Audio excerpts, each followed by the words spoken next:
Most likely, you're all too familiar with the symptoms of prolapse.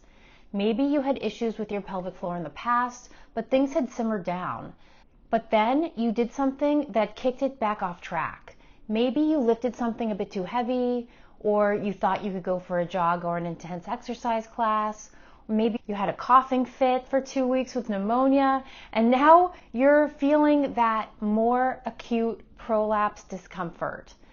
The heaviness, the aching, the pinching, not to mention the worry that now it's going to take you weeks or months to feel normal again.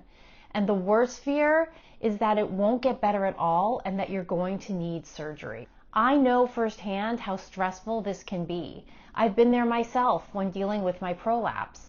I've made mistakes along my road of healing. In this video, I'm going to share with you my 3 go-to methods that I use anytime I feel my prolapse rearing its ugly head. All 3 of these are super simple, require no special equipment, and don't take a ton of time. The best part is they always work to reverse my symptoms in 24 hours, and I bet they will help you get back on track too.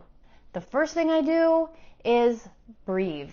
Proper 360-degree breathing helps get your diaphragm muscle and your pelvic floor muscles to work together again. Our pelvic floor muscles and our diaphragm work together when we're breathing. When they aren't working together, we end up with tension and pressure. And pressure is what causes our pelvic floor organs to shift out of place, causing all of that discomfort, the pinching and the leaking. Shallow chest breathing causes dysfunction in our pelvic floor too. Anything like this kind of breathing.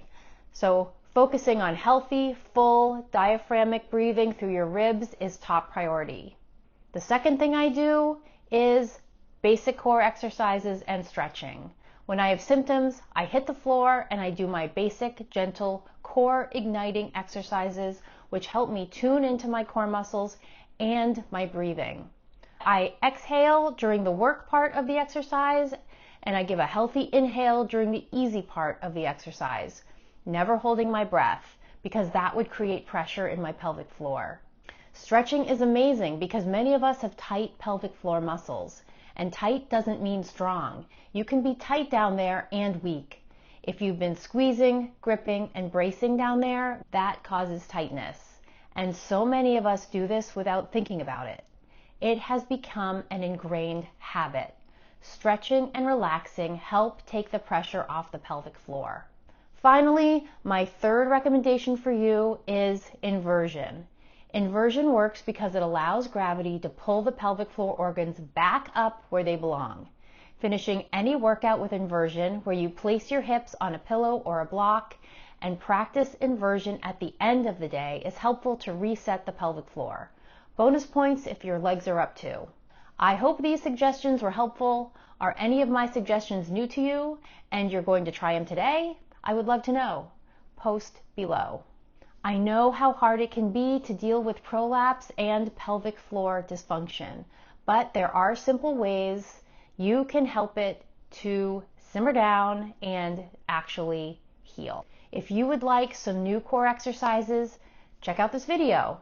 It's a quick follow-along workout so you can start supporting your pelvic floor muscles. Feel free to subscribe, and I'll see you in the next video.